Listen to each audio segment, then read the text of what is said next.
Luxembourg's history begins in 963 when Count Siegfried acquired a rocky promontory called Luxembourg from the Abbey of St. Maximin in Trier. This strategic location, overlooking the Alzette River, would become the foundation of both the city and the eventual nation of Luxembourg. Siegfried built a castle on this site, establishing what would become one of Europe's most important medieval fortifications. The House of Luxembourg rapidly expanded its influence throughout the medieval period. Through strategic marriages and conquests, the family accumulated vast territories across Europe. The dynasty reached its zenith during the 14th century, producing four Holy Roman emperors: Henry VII, Charles IV, Wenceslas, and Sigismund. Charles IV, in particular, made Prague a major European capital and issued the Golden Bull of 1356, which established the constitutional framework of the Holy Roman Empire. During this period, Luxembourg developed from a simple castle into a significant duchy. The territory expanded to include parts of modern-day Belgium, France, and Germany.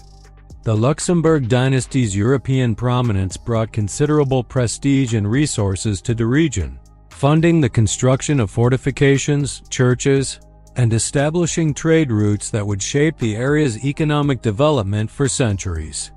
The direct line of the House of Luxembourg ended in 1443, leading to the territory's incorporation into the Burgundian Netherlands under Philip the Good. This transition marked the beginning of Luxembourg's integration into larger European political structures. Under Burgundian rule, Luxembourg experienced significant economic growth, particularly in mining and metallurgy, which would remain important industries throughout its history. In 1477, Luxembourg passed to the Habsburg dynasty through the marriage of Mary of Burgundy to Maximilian I of Austria.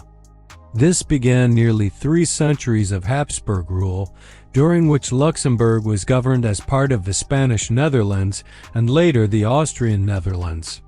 The Reformation period brought religious upheaval, but Luxembourg remained predominantly Catholic, setting it apart from the northern Protestant provinces.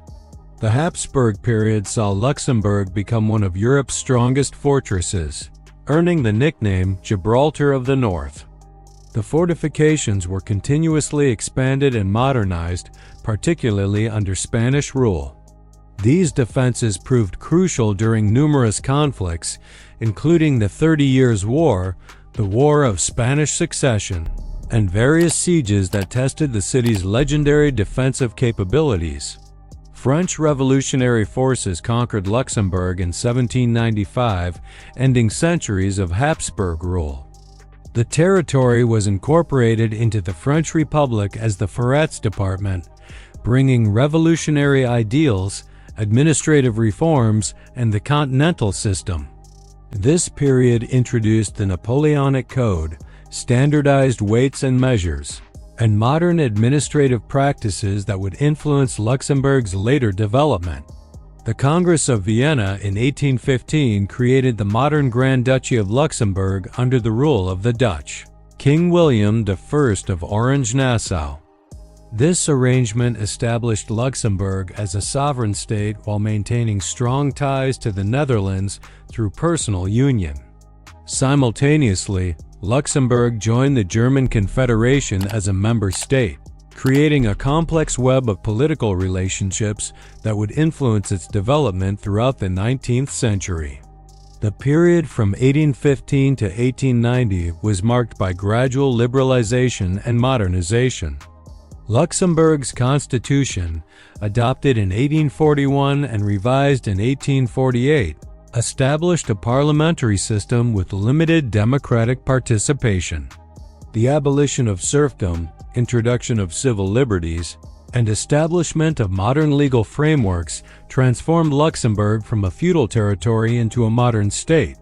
Economic development accelerated during this period, particularly after the construction of railways connecting Luxembourg to major European markets. The discovery of iron ore deposits in the south led to the development of a thriving steel industry, laying the foundation for Luxembourg's future prosperity. The German customs union membership from 1842 provided access to German markets, spurring industrial growth.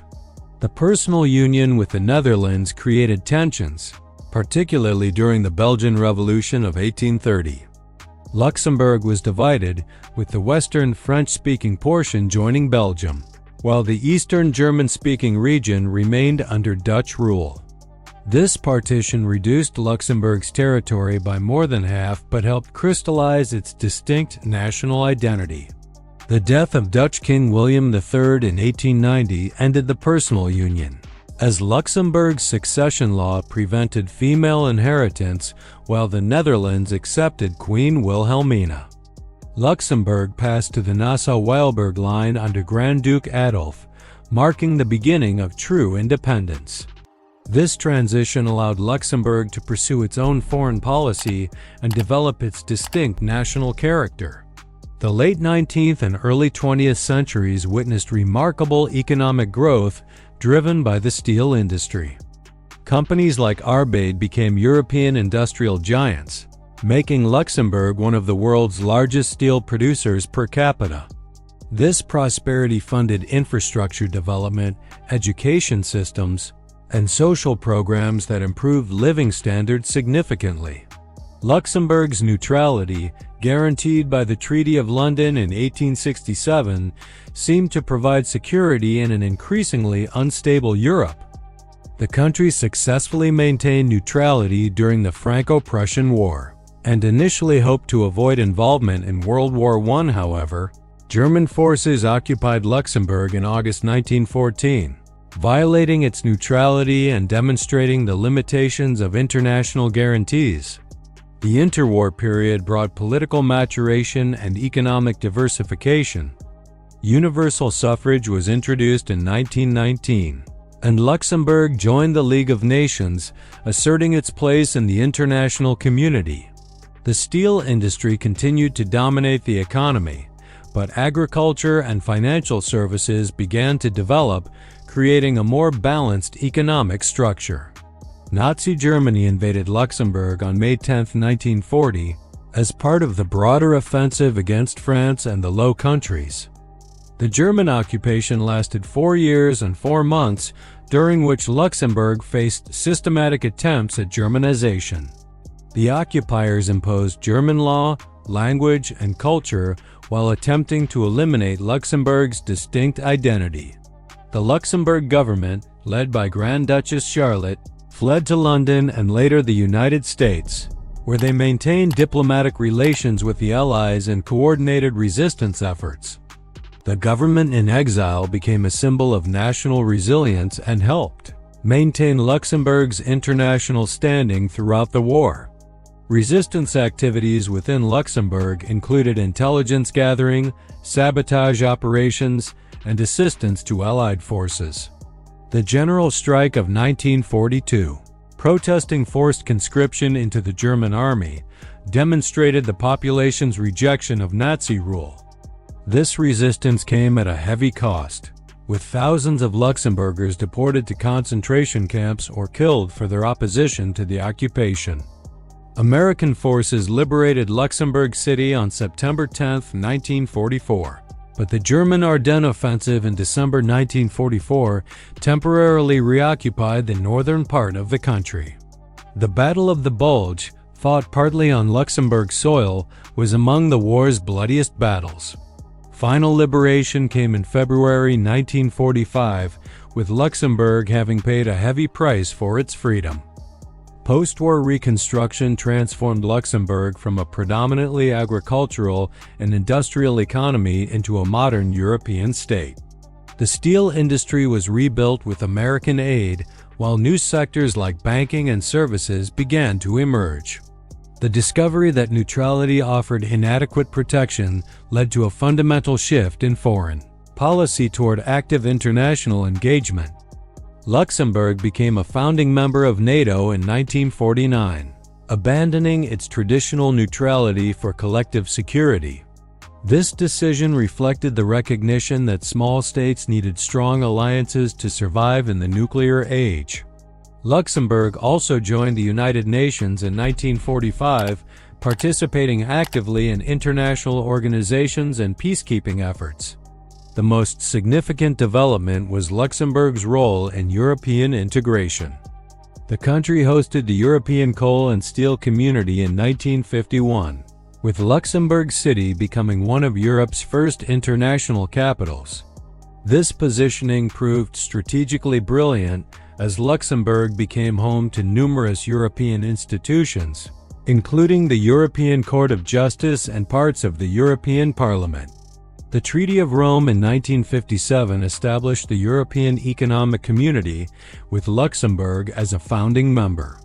The country's central location, multilingual population, and political stability made it an ideal location for European institutions. This institutional presence brought economic benefits, high-skilled employment, and international prestige that far exceeded what Luxembourg's size might normally warrant. The 1980s marked Luxembourg's transformation from an industrial economy dependent on steel to a diversified service economy centered on financial services. The decline of the steel industry, while painful, forced economic diversification that ultimately strengthened the country's long-term prospects. Government policies actively promoted Luxembourg as a financial center, taking advantage of its European Union membership and favorable regulatory environment. Banking secrecy laws, established in 1981, attracted international investment and private banking clients. Luxembourg became a major center for investment funds, with the 1988 UCITS directive making it the European leader in fund administration. The country's political stability, skilled workforce, and strategic location within the EU made it attractive to international financial institutions. The media sector also expanded significantly during this period. RTL Group, headquartered in Luxembourg, became Europe's largest commercial broadcaster.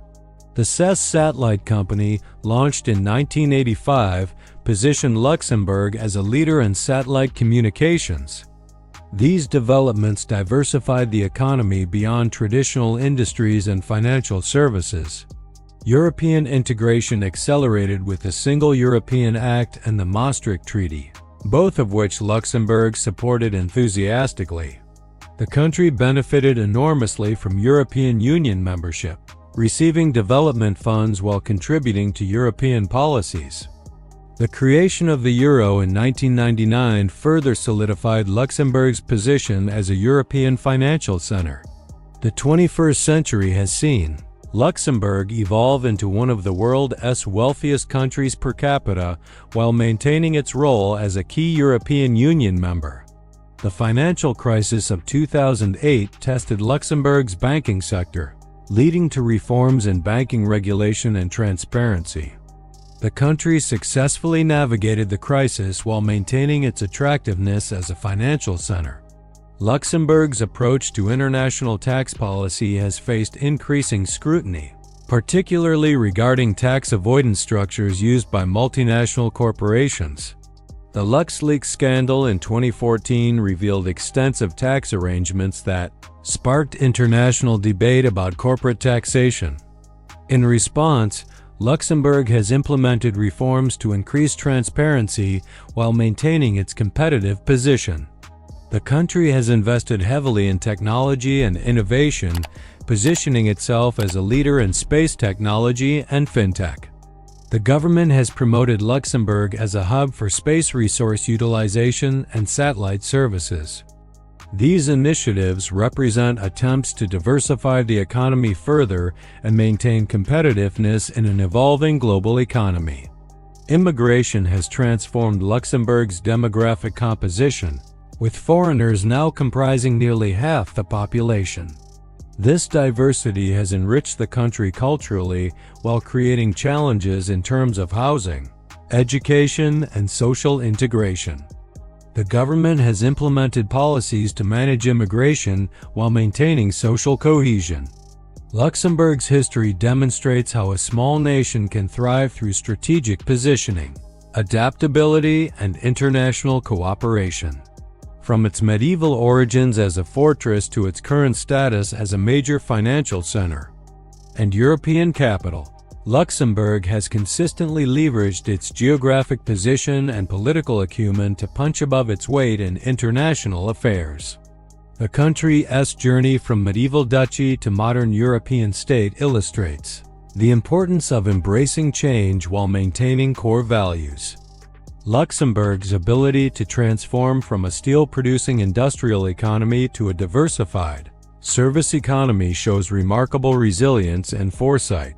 The consistent support for European integration has proven strategically brilliant, providing security, prosperity, and international influence far beyond what its small size might suggest.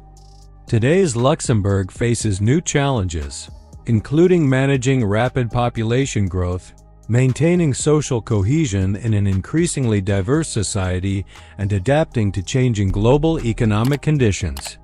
However, the country's history of successful adaptation suggests it is well positioned to navigate these challenges while continuing to play a significant role in European and international affairs. The Grand Duchy's story is ultimately one of strategic vision, international cooperation, and the triumph of diplomacy over military might.